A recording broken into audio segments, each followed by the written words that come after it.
Welcome to the Mindfulness Meditation Podcast presented by the Rubin Museum of Art. We are a museum in Chelsea, New York City that connects visitors to the art and ideas of the Himalayas and serves as a space for reflection and personal transformation.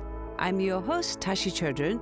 Every Thursday, we present a meditation session inspired by a different artwork from the Rubin Museum's collection and led by a prominent meditation teacher from the New York area. This podcast is a recording of our weekly in-person practice. In the description for each episode, you will find information about the theme for that week's session, including an image of the related artwork. Our Mindfulness Meditation Podcast is presented in partnership with Sharon Salzberg and teachers from the New York Insight Meditation Center, the Interdependence Project, and Parabola Magazine, and supported by the Frederick P. Lenz Foundation for American Buddhism. And now, please enjoy your practice. Good afternoon, everybody. Tashi Delek. Welcome to Mindfulness Meditation at the Rubin Museum of Art. I am Tashi Chudran, Himalayan Programs and Communities Ambassador. I'm so happy to be your host today. We are a global hub for Himalayan art with a home base in Chelsea, New York City, and we are so glad to have all of you join us for our weekly program where we combine art and meditation. Inspired by a collection, we will first take a look at work of art. We will then hear a brief talk from our teacher, Lama Aria Drolma, and then we will have a short sit, 15 to 20 minutes for the meditation guided by her. Now let's take a look at today's theme and artwork. The theme this month is realization, and the artwork for today's session is this beautiful model of Mahabodhi Temple, origin Eastern India, dated 11th century, medium stone, and the size is about 7 into 3.5 into 4 inches, and beautiful miniature sculpture. The connection to the theme, this model of the site where the Buddha attained enlightenment evokes memories of pilgrimage. It helps us to envision ourselves in this sacred place in our mind's eye. The small sculpture of the Mahabodhi Temple is one of many sacred souvenirs that were produced to commemorate pilgrimage to Bodhgaya, India. The Mahabodhi Temple marks the place where Prince Siddhartha Gautama sat in unwavering contemplation under the Bodhi tree until he achieved enlightenment called Buddhahood, therefore named Buddha, meaning the awakened one, and in Tibetan it's called Sangye. Material mementos of sacred places have always been an important element of Buddhist practice. It is important to note that this model is not a literal replica of the temple's structure. The miniature replicas include the Bodhi tree within the building itself. They actually depicts many scenes of Buddha's important moments during his life. The characteristics features of these models include the stupa atop the central tower, which signifies that it is a Buddhist temple, the directional Buddhas inhabiting the four corner towers, and images of Buddhas and Bodhisattvas in registers all around the structure. To this day, recreating sacred sites remains an active practice in Buddhist cultures. The practice underscores the accumulation of merit through pilgrimage. Now let's bring on our teacher for today. Our teacher today is Lama Aria Drolma. Lama Aria Drolma is an ordained Buddhist teacher in the Karma Kagyu tradition of Tibetan Buddhism who has completed over a decade of monastic study and meditation training. She emphasizes Vajrayana Buddhism and Buddhist principles, making them relevant in our everyday lives, helping us to cultivate loving kindness and compassion, and bringing about a transformation of contentment and a genuine sense of well-being. Lama Aria Drolma, thanks so much for being here. Please help me in welcoming Lama Aria Drolma.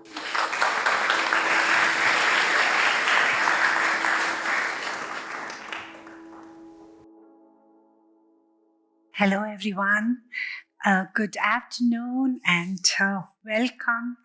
Thank you all for being here. I heard a lot of laughter when you all came in. It was nice to hear. I'm sure you all are happy to be here. And so I chose this image, the Mahabodhi Temple, because it's very meaningful to the Buddhist. The Mahabodhi Temple is one of the holiest sites in India, and it's located in Bodhgaya, as Tashi mentioned, and it's in the northern region of Bihar. And it's the place, of course, where Buddha became enlightened. And located on the west side, the tree that you saw is the actual descendant of the original tree. And the tree is very, very significant. And there are many, many people from all around the world who come there for pilgrimage. And, you can see people doing prostrations. And most of them want to do like 1,000 full body prostrations, and there are chantings and meditation. It's just an amazing, amazing sight. And the belief is that even if you have a glimpse of the image of the Mahabodhi Temple, it'll be a seed for your own awakening. So I chose this Mahabodhi Temple. Although it's a souvenir, the actual temple is very, very beautiful. There's garden, and there's also a pond. And I myself, my teacher took us on a pilgrimage to Bodhgaya when I was becoming an ordained nun. And then we did a lot of prostration and fasting and praying that one day I and all the beings will be awakened in this very, very beautiful place. So this month, the theme is realization. And what does realization mean in the Buddhist perspective? So many great philosophers, thinkers, and spiritual teachers for centuries have questioned, who am I? And what is the purpose of our life and our relation to the universe? And so there's so many great philosophers, they've contributed their thoughts to the purpose of what life is and what our relation to the universe, each offering unique perspectives and insights into this profound question. However, Gautama Siddhartha, known as Buddha, is considered one of the most influential and revered figures in the history of philosophy and spirituality.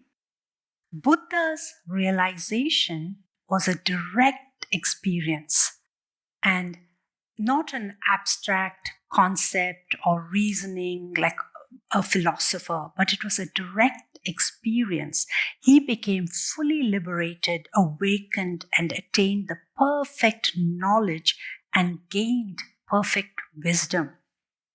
So, realization in the Buddhist perspective refers to a deep and profound understanding of a direct experiential insight into the reality of all existence. The ultimate realization Buddha had was the liberation from the cycle of birth and death, which is the highest form of spiritual awakening, in the sense he was liberated from the cycle of life and death that we all go through. Life, death, and again reborn. Life, death. This is the Buddhist perspective. What else did he realize while he was awakened? He also realized the Four Noble Truths, the realization of impermanence. Everything changes. We are young, and then we become young seniors, and then death, and again rebirth. And also interconnectedness. We all think most of us are independent individuals, but he also realized the interconnectedness. All of us, every element in this earth is interconnected, and us as well. And then the realization through meditation, through vipassana, one can become awakened. So today, let's start meditation so we can all have that intention. One day, we too can become awakened. When he had all these realizations, one of the most important teachings that he gave us all was that we too can follow these teachings and can become awakened. So all the monks and all the people who go to Bodhgaya, to the Mahabodhi Temple, that is the intention for us all to be awakened. So let's start the meditation today. And I will give you all a guided meditation. It's a very, very simple technique. And the meditation is shamatha meditation, which means calm, abiding, or peaceful.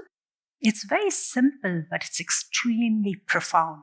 So all you have to do is when you start the meditation session, we will just sit upright and relaxed, and we can keep our feet parallel to the ground. Our hands can rest on our knees like this, or whatever is comfortable.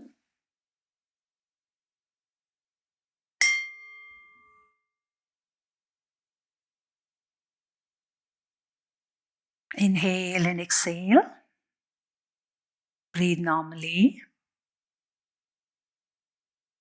And as you breathe out, rest in that present moment of awareness.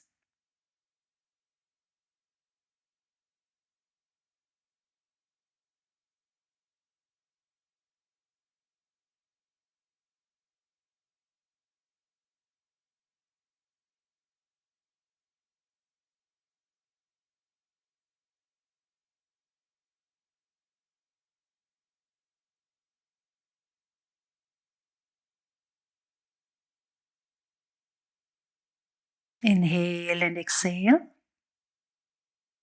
And as you exhale, just rest in that present moment of awareness.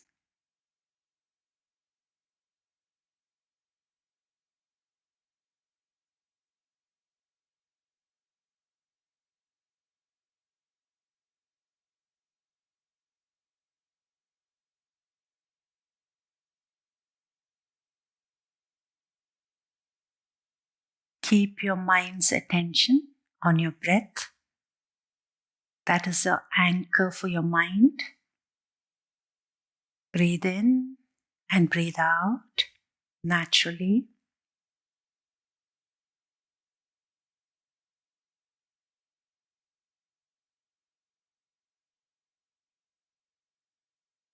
At some moment, your mind will wander off. It's okay. Just label it as thinking. Don't follow the story. Just drop the story and bring your mind's attention, observing your breath going in and coming out.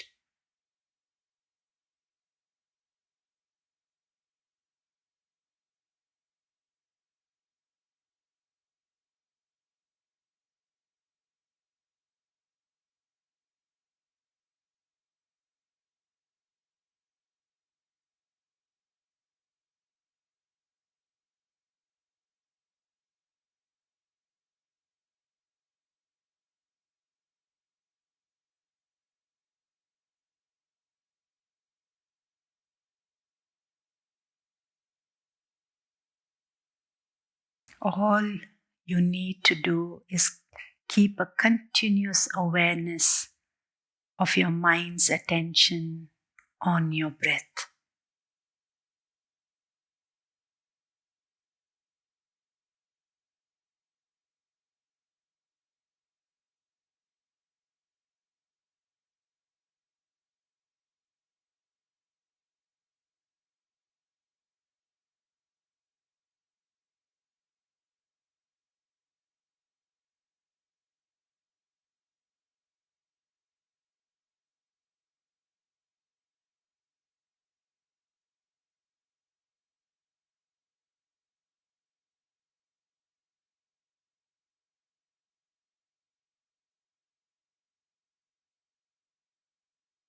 When you notice your mind has wandered off, that's okay.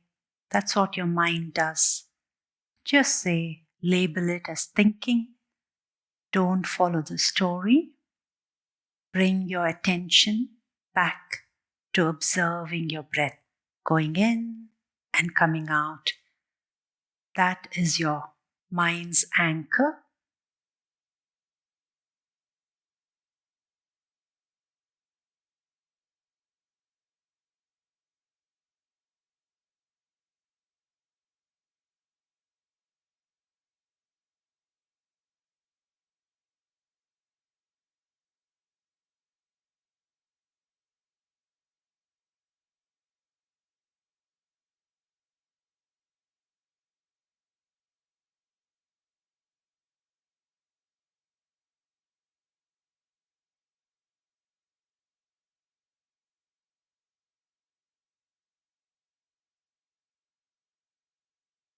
Inhale and exhale. Breathe normally. Breathe at your own pace. And as you breathe out, relax and rest in that present moment of awareness.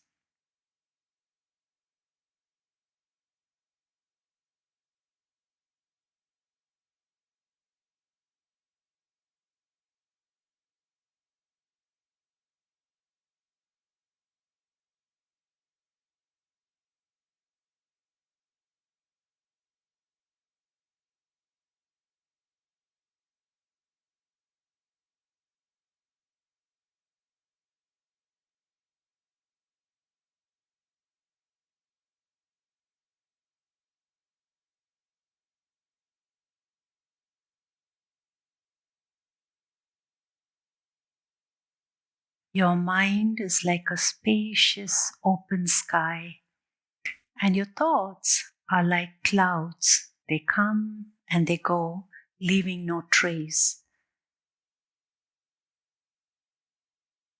So when you catch yourself thinking, just say thinking, drop the storyline, and anchor yourself in paying attention to your breath.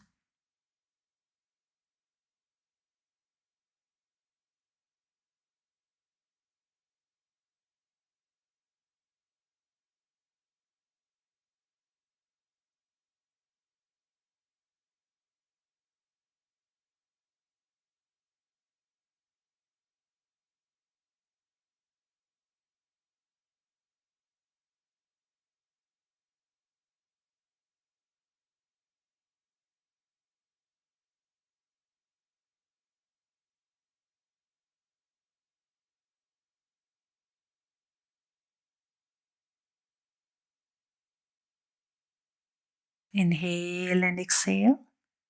Breathe normally. And as you exhale, relax completely into the present moment of awareness.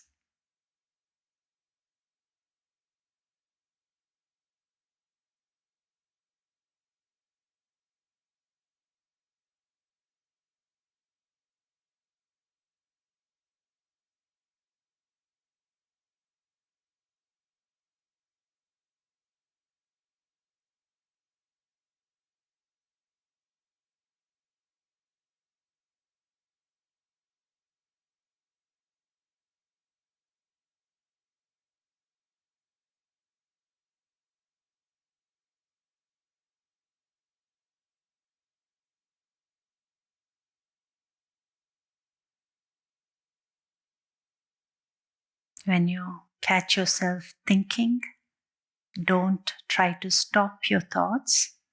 Instead, label it as thinking. Just drop the thought. Don't continue the story.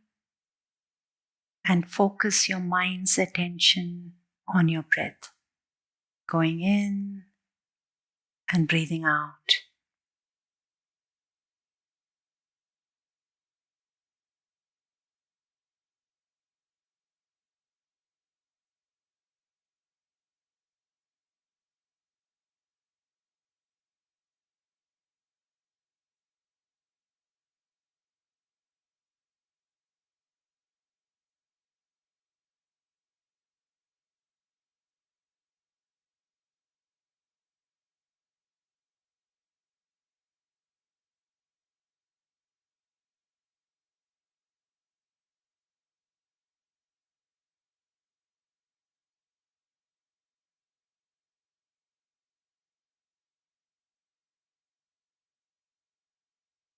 It's okay if you want to adjust in your seat, if you want to cough, if you want to shift in your chair. It's perfectly all right. And again, anchor your mind in observing your breath. And relax your whole body. And be here and now in the present moment.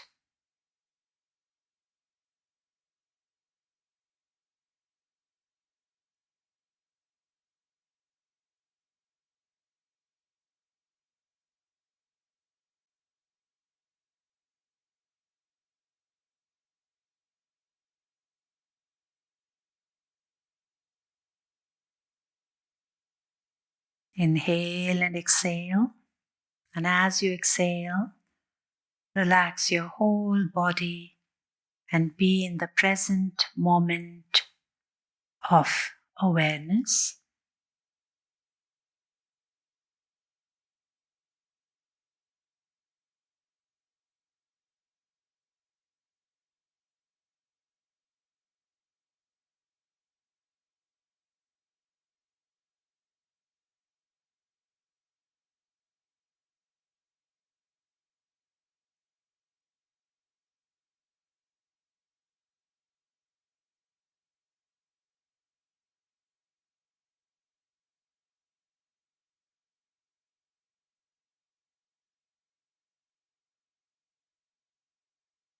The idea is to have continuous awareness of your breath, observing the breath going in and going out.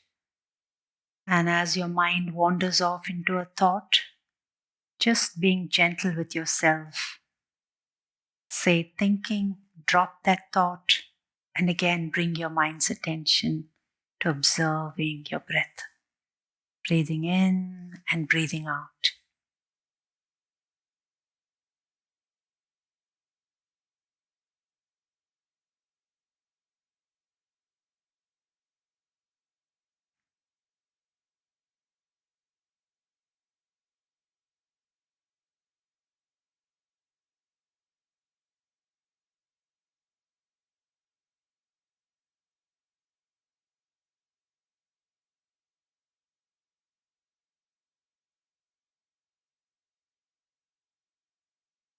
Okay, relax everyone.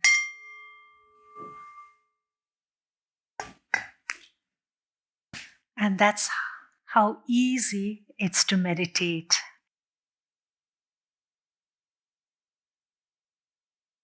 Thank you so much for that, Lama Aria Drolma.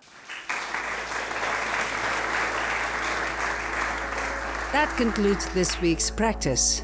To support the Rubin and this meditation series, we invite you to become a member at rubinmuseum.org/membership. And to stay up to date with the Rubin Museum's virtual and in-person offerings, sign up for our monthly newsletter at rubinmuseum.org/e-news. I am Tashi Chodron. Thank you so much for listening. Have a mindful day.